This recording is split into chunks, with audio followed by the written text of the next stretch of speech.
Good morning. Welcome to Training Wheels, courtesy of Cindy Krupp and an open door. It is Tuesday, February 11th. It's just after 10 o'clock, and we are going to look at Lesson 20 of A Course in Miracles, as written by yours truly, in the book Training Wheels, which was an attempt to really bring the Course in Miracles into everyday language and help us practice it from a different perspective while staying true to the ultimate truth of A Course in Miracles. So I'm going to read through the first 20 lessons, and then I'll read from the text of Training Wheels. And then I'm going to read a couple of quotes from the Course in Miracles as well. So this will be sort of not really what I would call a guided meditation, but I invite you to just be quiet and listen to my voice if you can. And we'll just go from there. Then we'll open it up to discussion, questions, clarifications, contributions, all of which are part of what we do here at An Open Door.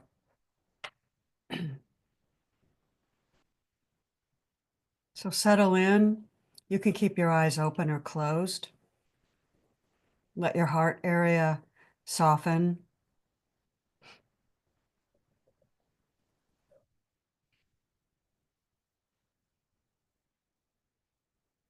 Allow your breath to come naturally. It knows exactly what to do.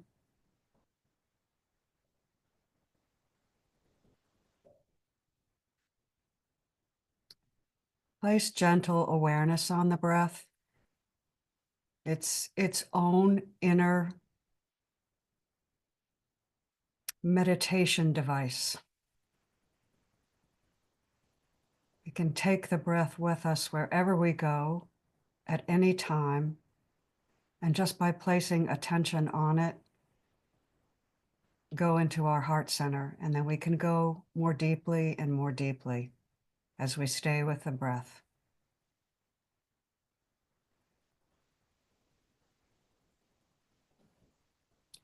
Know that you're welcome here in this space at this time. And set the intention to like yourself right now, to appreciate yourself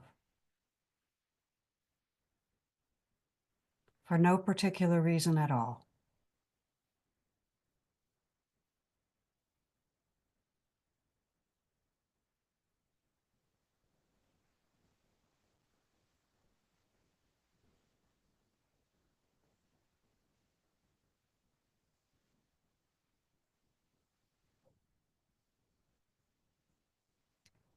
Nothing I see means anything. I have given everything I see all the meaning it has for me. I do not understand anything I see.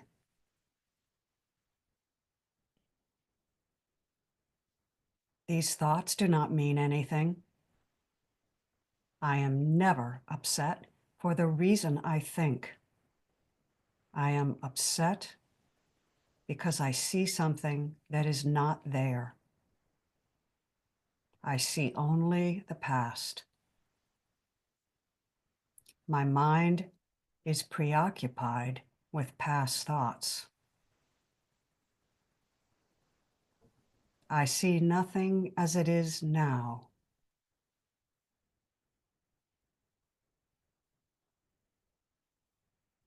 My thoughts do not mean anything. My meaningless thoughts are showing me a meaningless world. I am upset because I see a meaningless world. A meaningless world engenders fear. God did not create a meaningless world.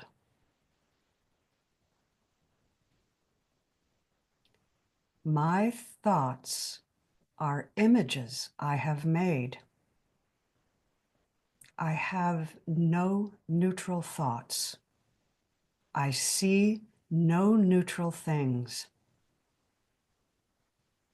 I am not alone in experiencing the effects of my seeing. I am not alone in experiencing the effects of my thoughts.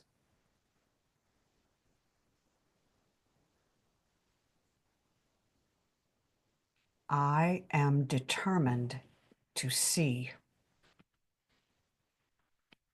I am determined to see. This is a commitment you are making to yourself. This is active participation in knowing yourself, myself, ourselves as the divine. If you are able to commit only partially now, be okay with it. There will come a time when you will see beyond anything you can imagine now.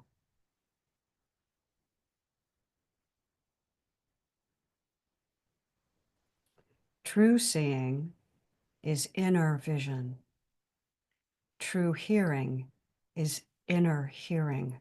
True knowing is inner knowing. It's not difficult, but it does require willingness to explore beyond the boundaries of the physical. A Course in Miracles calls this seeing with the eyes of Christ. When you see with the eyes of Christ, everything changes, everything shifts, everything deepens. What appears to be calamity is now seen as holding potential or opportunity. What appears to be senseless becomes a thread in the fabric of a weaver beyond time. Today's practice sessions are a little different. Every half an hour, stop. Whatever it is you're doing, hold still. With eyes closed or open, slowly and positively affirm to yourself, I am determined to see. If you're in a sticky situation, or if someone or something is even mildly annoying, repeat the lesson in your mind, anchor the lesson in your heart before taking any action. If you forget the lesson, if you forget to practice every half an hour, forgive yourself. Again, this is not a marathon. Be gentle. Every time you forget, it's an opportunity to forgive. This is how we are determined to see.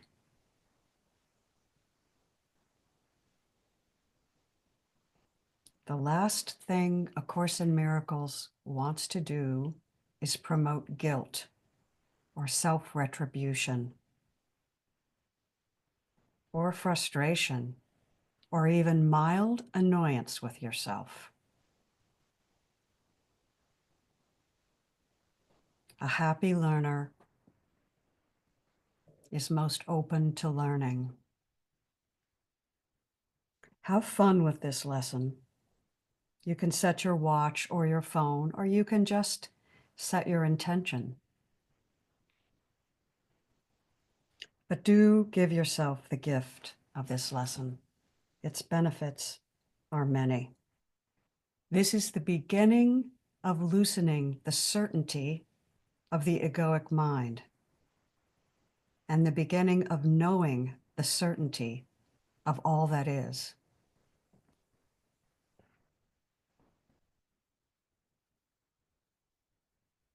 A Course in Miracles says in chapter 3, true vision is the natural perception of spiritual sight, but it is still a correction rather than a fact.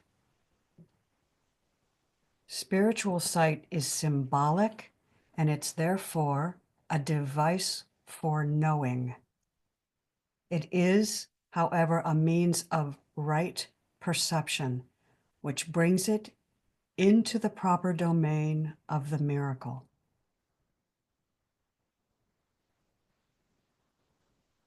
A vision of God would be a miracle rather than a revelation.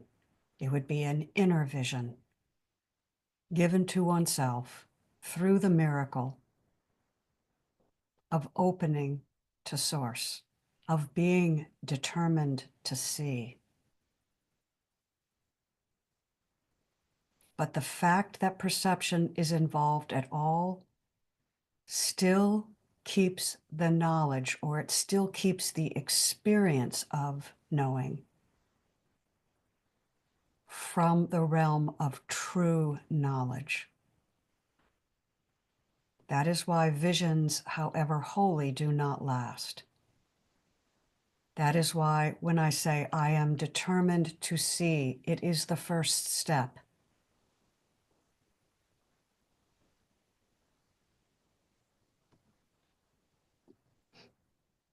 And in chapter 3, again, it says right perception is necessary before God can communicate directly to its altars. What are its altars? They are in the heart of awareness.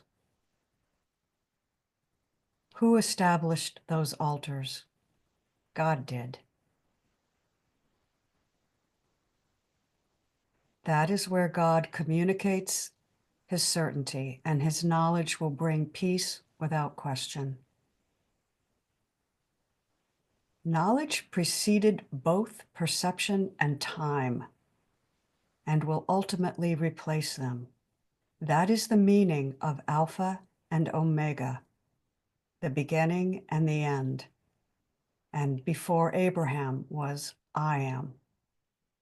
Perception can and must be stabilized, but knowledge is stable. So the old adage, fear God and keep his commandments, becomes know God and accept God's certainty. So when I say, I am determined to see, know with certainty that God has your back 100%, because that is what you are, and you will see. Certainty does not require action. When you say you're acting on the basis of knowledge, you're really confusing knowledge with perception. Knowledge provides the strength for creative thinking, but not for right doing. Perception and miracles induces only thought.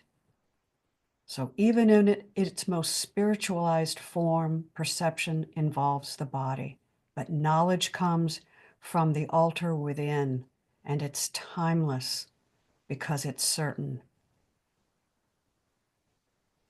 I am determined to see, and I am certain that true vision is within my ability. And it is within my ability because I am God's being.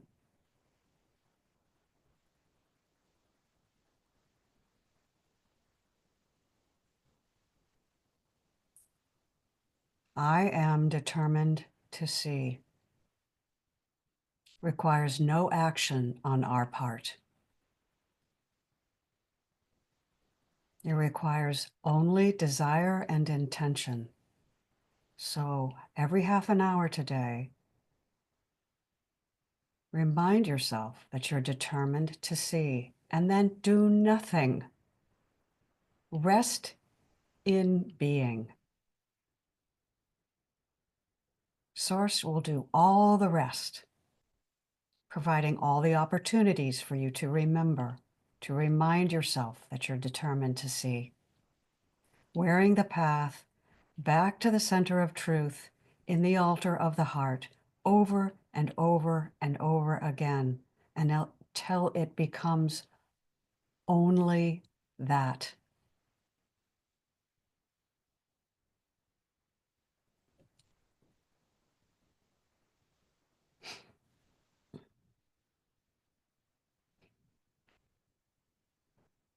When you're ready, just take a few breaths and repeat the lesson to yourself. And then gently come back into the meeting and let's talk.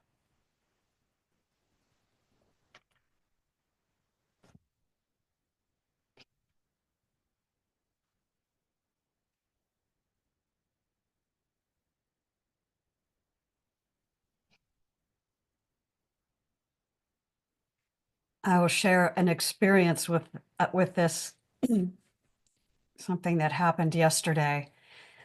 A group of us, a few of us were meeting. I'm on the local planning board here. And one of our tasks has been to update our local maps, our maps that show where flood hazards are, because we have a lot of coastline here. And so the federal government has required that we update our flood maps for flood insurance purposes. And in doing that, we also have some what we call inland wetlands.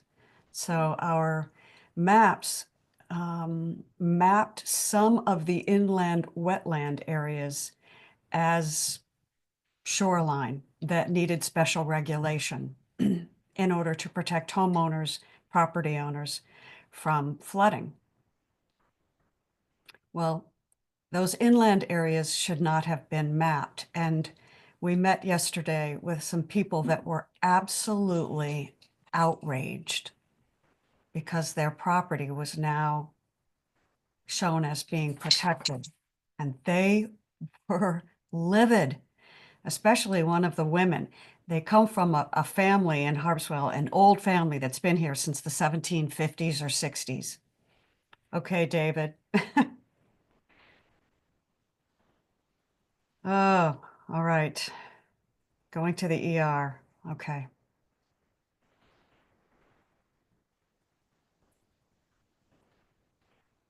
His family has lived in town for 300 years, and they lay claim to much righteous indignation.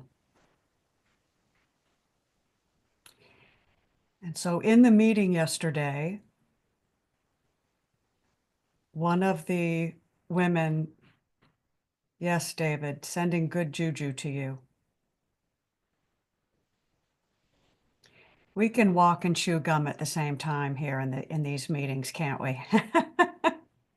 We can send David all our blessings, and then we can come back to the lesson. I am determined to see.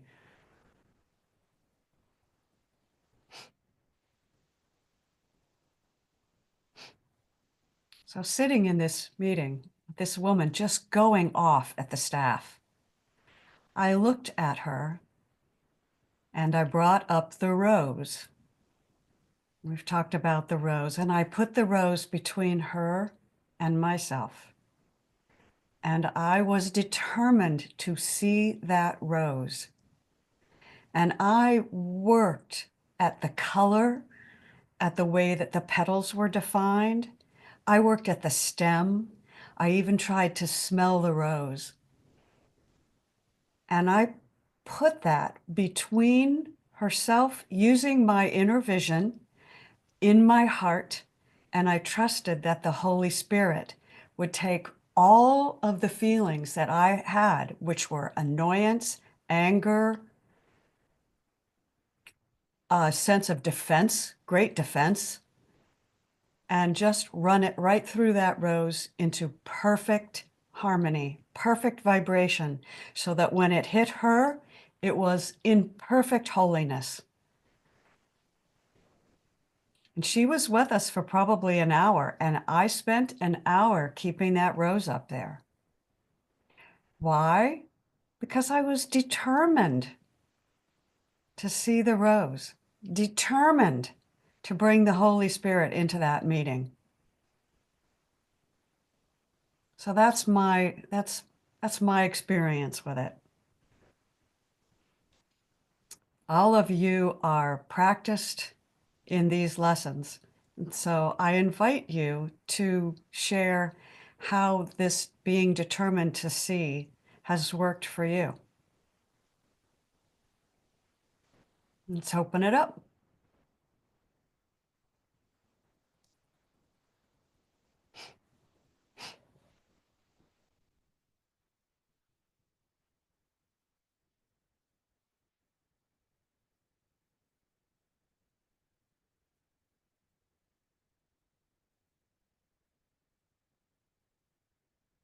You know what? Okay, Livy, thank you. Come to the head of the table.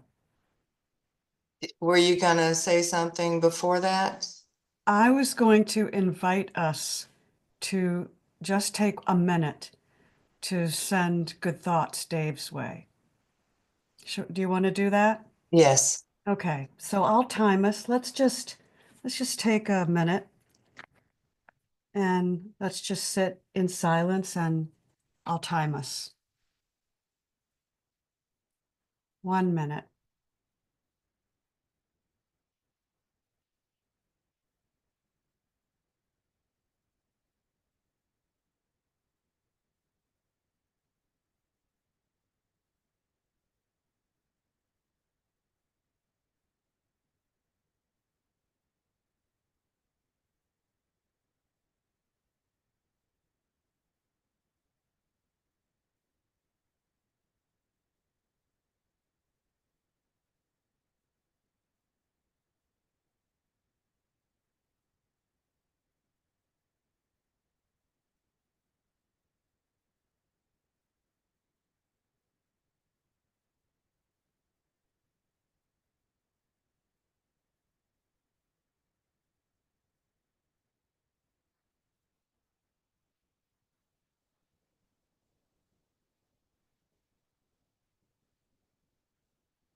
Thank you all.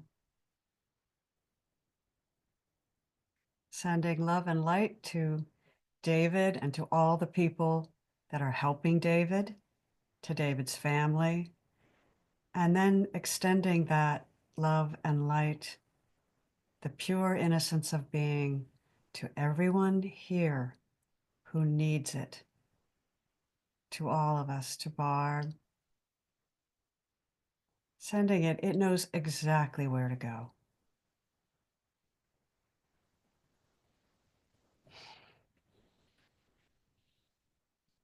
I am determined to see.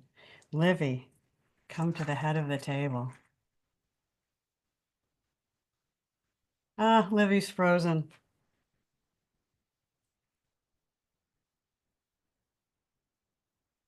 Cindy, when Livy unfreezes, we'll invite her back.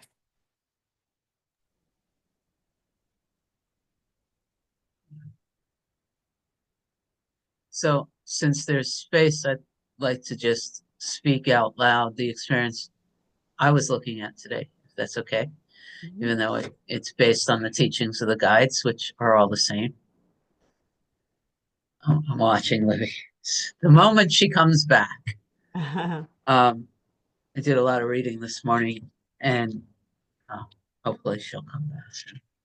These I read the first thing that highlighted for me were these words: the reward of the kingdom is the gift of being and being without fear. To be without fear is indeed to be in peace, and most of you have never experienced this. Mm. So, and then a couple of pages later, there was a question. We will ask you these questions now. What would happen if the one you cared about the most were released from this plane? Immediately, Emma showed up in my space. And then with that, I am determined to see things differently. With that, I saw clearly that that word cared for meant worried about. Who do I think about most in the world? Is my baby daughter, who is not a baby, she's 26. And why? Because I want her to do things differently. I, I want her to do better at work. I want her to go back to school. I want the car, like literally, I want her to find a mate. I don't care if it's a he, she, they. She doesn't either. I want her to be happy. I want her life to be like, and it's all tinged in worry. And so that's what I brought to my contemplation today was, these teachings from the guides and the Sufi master we're going to be talking about literally says, God is everything. God is love. Where are you placing your attention elsewhere? And I literally was able to see clear as day, even with 20 years on this path, that every time I think about that girl, like there is this contraction, there's fear. And then the next part of this teaching, and I'm like disturbed by this. The teaching of the guides say, from the small self perspective, you can't fix it, which is also Course in Miracles, right? God takes the final step. I can allow it to be fixed, but from everything that my mother taught me that love and fear are the same thing. My grandmother taught us all that if you love somebody, you try to control their life and you worry about them. And so I recognize every cell in my body has this belief that if I am a good mother, I want to tell that girl how to live her life. And when she's not behaving, man, there's this contraction. So this is at least what I have been putting very clearly on this table is the asking for the atonement, the asking to see things differently, the recognition that like there's not any judgment about this. I'm allowing it to come up. I'm feeling the fear, like it's a nauseousness in my pit of the stomach, like releasing her into that space, releasing her to the rose. I sent somebody the rose this morning. It was pretty funny. Sent him a pink rose and then asked him for the word. um, just ooh, can I give her over to the space of pure love? I'm finding such a resistance to that here that I know that there's something really interesting. Twice now in the last week, I've spoken to her, or yesterday, she didn't respond to a message. This body loses sleep over connecting with how she's living her life. I'm not like, it's just a statement of fact. It's not, it's what's happening right now. And now I got the guides telling me that the kingdom has no fear. And so I am determined to see Emma without fear. And I confess, I don't know what that looks like. From the moment she was conceived, there's been some level of concern and fear. Like that's an insane kind of Confession. Yeah. I have no clue how to hold one of my children without some level of fear. And fear, where there's fear, there's a block to love. Like I'm waiting for Richard to raise his hand right now because but do you see what I'm saying? I'm in that confused kind of. I am determined. I am determined to see this entire thing different. It's got special screaming all over it, and I accept and I'm comfortable with the fact that this is what's happening, but I don't have to accept that I it's a life sentence. That makes sense. It does make sense. I think when you're entwined with your children,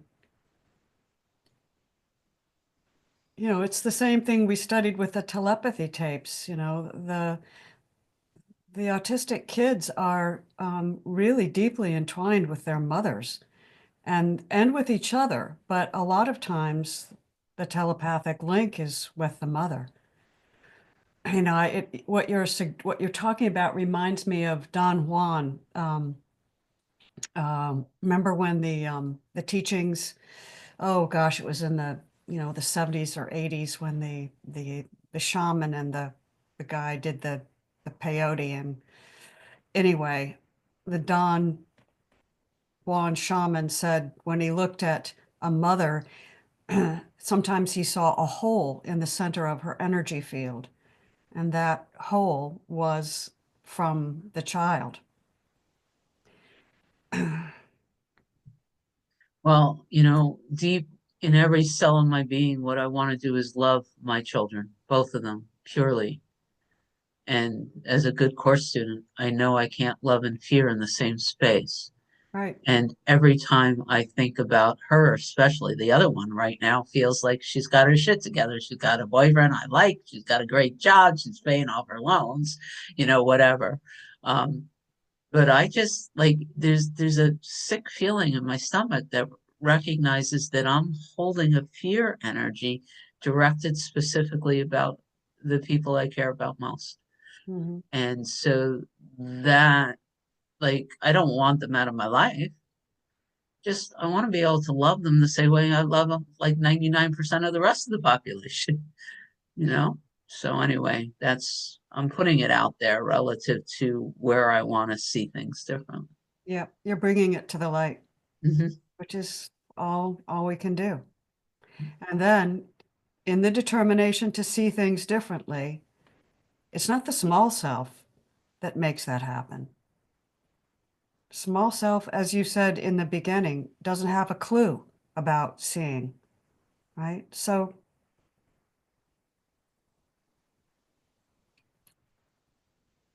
Richard, come to the head of the table. What Good came to morning. mind when you were talking, Cindy, was the Beatles and Let It Be. So I know that's helped me, but I come from a experience of masculine energy, not feminine energy. So I tend to see the world a little bit differently than you women. And I recognize that. And but the other thing came to your mind when you and Amy were talking was there was a woman, I can't remember her name, Dr. Shafali, is that, have you heard of her? She was a Muslim teacher who taught about spirituality, and she she said most of us believe that we as parents need to educate our children, but that's actually backwards. Our children are here as our teachers, Mhm. so they and I love that way of teaching because children tend to bring up our worst fears, and only when they're in our conscious mind can we heal them. So that's all I came up with. Nothing from the Course in Miracles. this morning. I love the way you turned that around, Richard. That was wonderful. Yeah. So it's not Cindy that's giving to Emma, it's Emma that's giving to Cindy. Cindy has to accept the teaching, right? Oh my goodness. Patricia, would you let Livy go? Okay. Thank you so much. Livy, are you ready? You got yourself back on? I did. And the first thing that I said was, what I'm going to go see is what my cats just knocked over in the other room. And I didn't realize that they had knocked over the modem and had disconnected everything. So that was the noise that I heard. So, and yeah, I'm so grateful for the replay so I can hear Richard's wonderful share. But what I had a friend that I met, a dear man in San Francisco, and I hadn't seen him for a few months, and we met for lunch one day, and he said, "So you know noticed anything different?" And I said, "I'm not sure. What am I supposed to be seeing?" And he said, "Well, I've lost some weight." And I said, "Well, you always look fabulous to me." And he went, "Oh, to see through the eyes of love." And, that's what it kind of is for me, to see things differently, is to be willing to see through the eyes of love. And that can be really challenging in these times. And there are certain, I find myself skimming over certain faces because I don't like how I feel when I even look at certain faces. So I'm really grateful for the reminders that I get here, and in particular your teachings, Amy, are very helpful in this book. It was one of the first things that I bought, actually, and I just find it extraordinarily helpful. So yeah, choosing to see things differently, that's a real good one, especially to take into the times that we have right now. So and I love the rose. I really love that a lot, and I'm gonna take that with me as well. But that's all I've got right now. But thanks. Thank you, Livy. Glad to be back. It's good to have you back. What Richard said, if you don't have a chance to listen to the replay, is that our children are our teachers.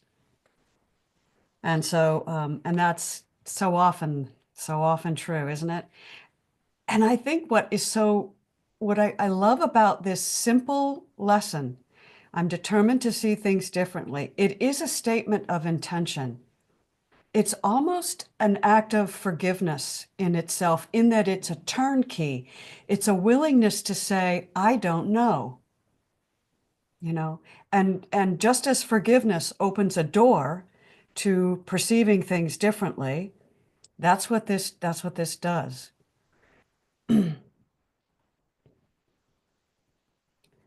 Sometimes I think these things can't be overstated. They're so simple but so profound.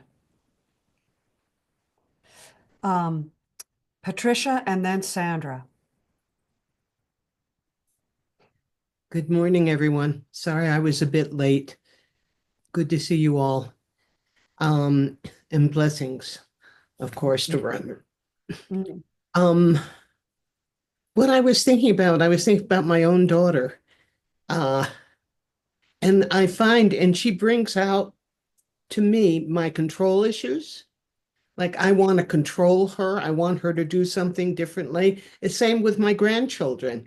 You're so bright, you're so this, you're so that. I don't understand why you're not doing A, B, or C.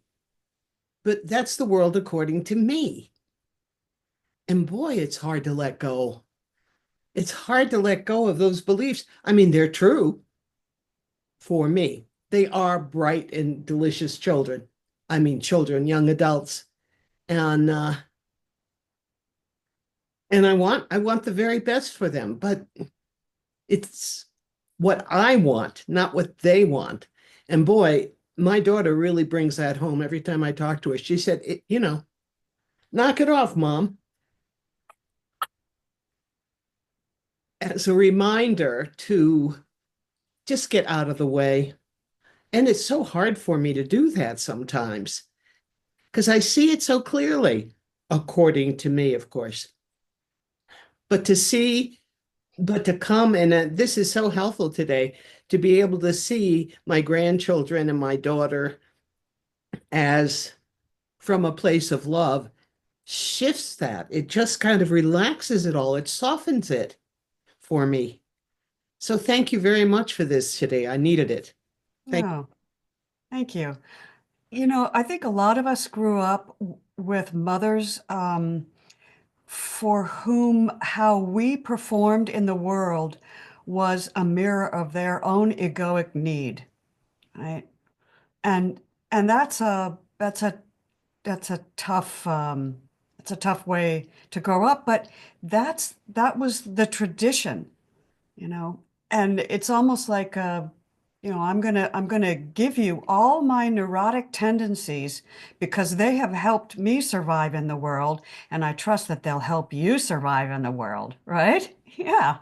How screwed up is that, you know? And then the other thing I think as a parent is it's like if I don't worry about them, that means I don't care about them, right? And I'll be punished for not caring. I'm a bad parent if I don't care.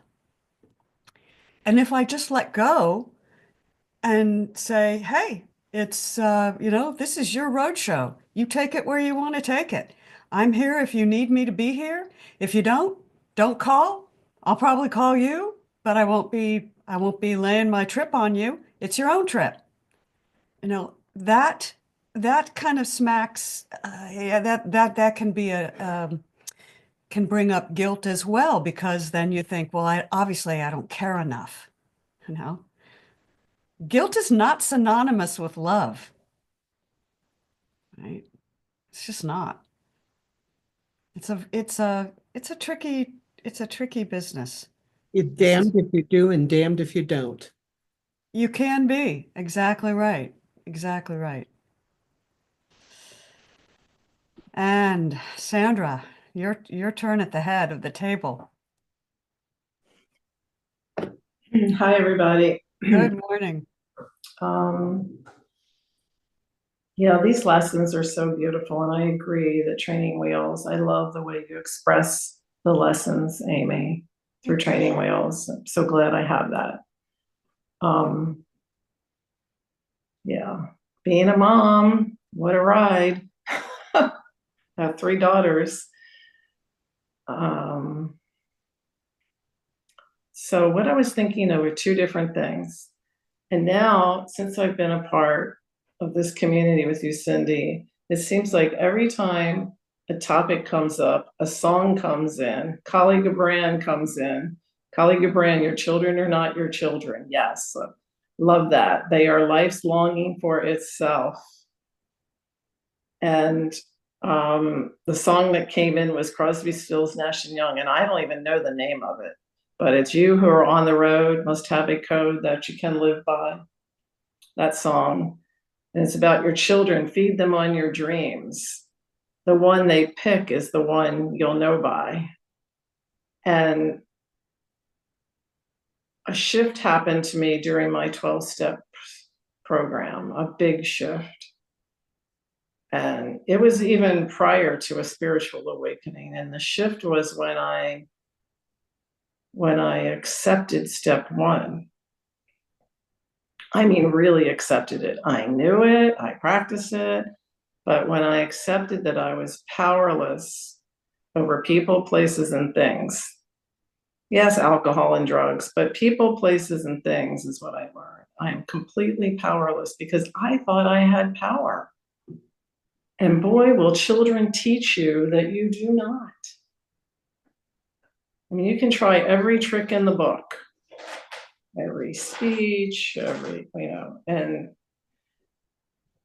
they are going to have the life they are going to have. And so when I truly accepted that I was powerless, and then I accepted that a power greater than me could restore me to sanity. And I started actually trusting that power. That's when the shift finally occurred. That's when my daughter, who wanted to be an artist, the youngest one, and I thought, you're never going to earn a living as an artist. Now she's a successful professional artist. I let it go, I let it go. So I was thinking about the 12 steps because I'm supposed to lead at noon and I had no idea what I was going to say. But maybe now I do.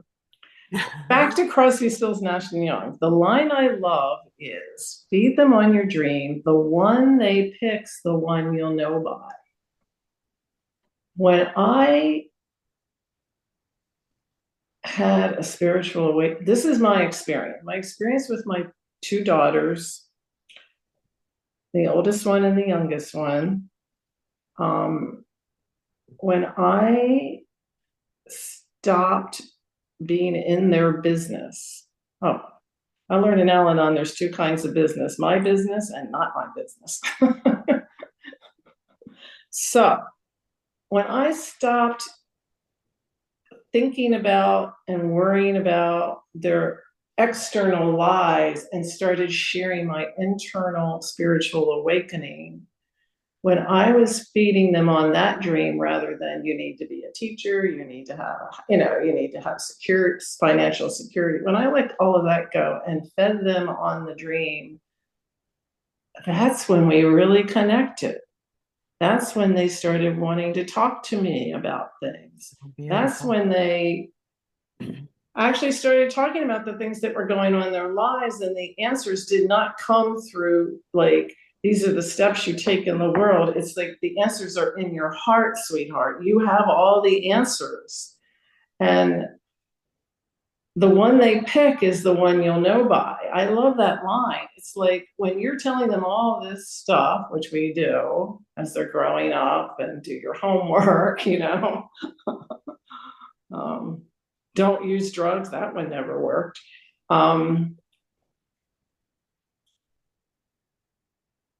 But when I let all that go and truly trusted in the power that I know is there in me and in them,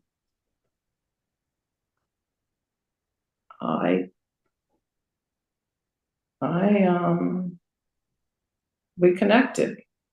And that's the one they picked. They really don't care about anything else I have to say, honestly. Oh, I think I once told you also, I'll tell it again.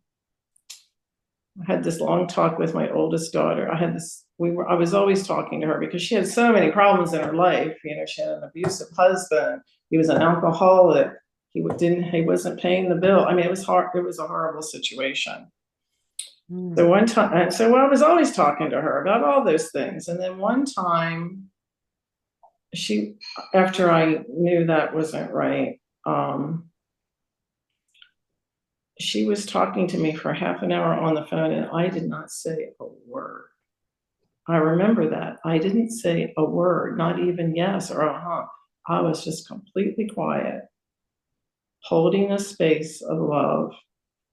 And at the end of the conversation, she said, "Mom, this was the best conversation we've ever had." Love it. So funny. I laughed and she laughed. So anyway, let's hear Crosby, Stills, Nash and Young sometime, Cindy, this week. Maybe we'll end with it today. But also Kali Baran, I love him on children, on marriage, on all of it. It's a book from the 60s, I think. Yeah. Those Sufis are pretty amazing, huh? Thanks for listening. They really are. Thank you for sharing. Isn't it true that most of the time we just want to be heard?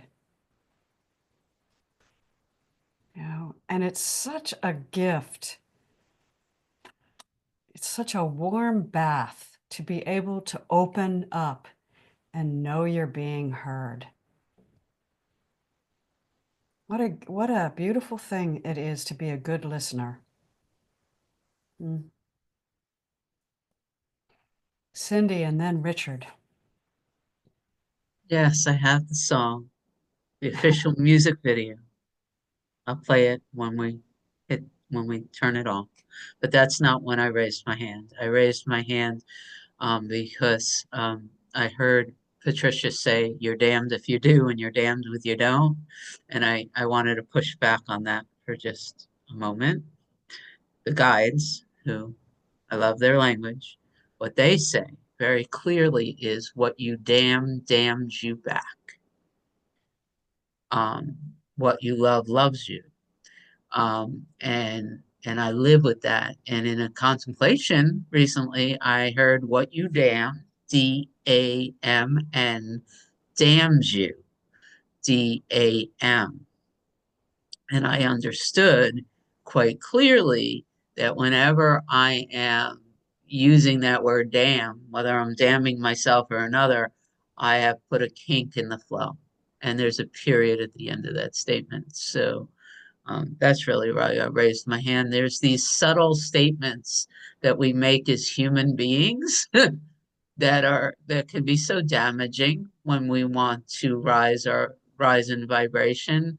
And the damned if you do, damned if you don't is one of the ones that I've heard my mother and my grandmother say for generations. You know, there's no good way out of this.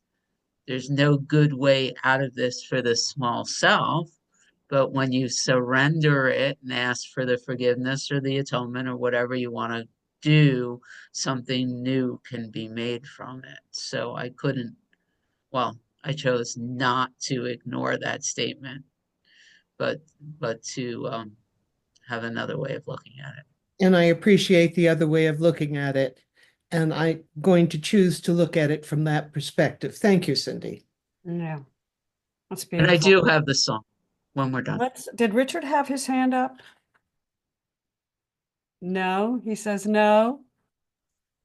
The train went through the station. I can't remember what I wanted to say. So I put my hand on. Okay, love it. Join the club, Richard. Yay. Okay, your hand's up now. Did you just remember or did you mistakenly put your hand up? Mistakenly put my hand. Well, I see Rhonda has her hand up and I'm glad she does because I was going to call on her if she didn't raise her hand. How's Rhonda this morning? Good morning, everyone. What an appropriate topic for me. I'm grateful to be here. I'm grateful to understand that my children are on loan. That was something somebody told me many years back. And I said, if they're on loan, can I give them back? You know, that's so interesting. You know, we talk about being powerless over what they do in the world. And this morning I had the opportunity to experience powerless over Kylie's body, you know, that kind of thing. And boy, does the false self get frustrated while caregiving when that happens. And so then I come here and I'm reminded that I'm innocent. I've already made amends to her for my behavior. And she, you know, she just ignores me when I get like that. But it still doesn't feel good. And I think it's part of the ego that wants to continue to play this tape, right, of what happened through my head and make me bad. And, you know, you're a failure. And why can't you just figure this one thing out and not get so angry about it and blah, blah, blah, blah, blah. But then I come in here and I listen to my mighty companions and I realize that it's just a story, you know. And I'll tell you, there is fear when it comes to my son. You know, he's going to be 25 this year, and he lives at home with us, and I don't have to explain too much. But there is a fear that he's not going to amount to anything. Right. What does that mean? you know? And I sort of like giggle a little bit, and there's a little bit of false pride there because I haven't given him worldly direction in years. Ever since we had the incident where I caught him pretending to go to community college but not actually going, I gave him to God. And I just said, you do something with him. Because I know, like what we've been talking about, if I nag him, if I say every 3 days, are you going to go get a job? That's not helpful. That's going to shut everything down. And what has happened here is that the heart is opened. And so what we get to have really neat conversation. And he's so helpful to me here. So helpful. But then I feel guilty about that too. It's like, shouldn't that kid be off doing his own thing? And I've got him helping me, helping grandma, helping, you know what I mean? So there's just all of this going on. So I'm looking forward to 12 o'clock to speak more, and just walk through it with you. But I felt there would be a level of dishonesty if I didn't share what's going on in the moment. It's a morning like 1,000 other mornings. It's no different, really. So I'm very grateful to be here with you all. We love you so much, Rana. We love you so much. I wish I could just, in fact, I'm not even going to say I wish. I am determined to send you back all the love that you have sent our way, which has been unlimited and infinite. You are the most gentle, kind, and caring person. So I send that back to you. I think in some ways our kids, I want to leave time for the song, but I just think in some ways this generation's kids they're not doing it the way we did. They're going to live longer. They're going to be children longer. They have a shit ton of stuff to deal with in this world. It is not an easy place to be. This world is ending, as the Sufi teacher said. This world is ending. Let's give them some time to get on their feet, and because they're going to be the ones that are going to take us into the future. So let's not begrudge them the rest that they need. We don't know. We just don't know. Yeah. That's it for me. Shall we play the I'm song? gonna turn the recording off for Okay. those who are here. There is a meeting in an hour, so come on back, not recorded. But let me shut this off.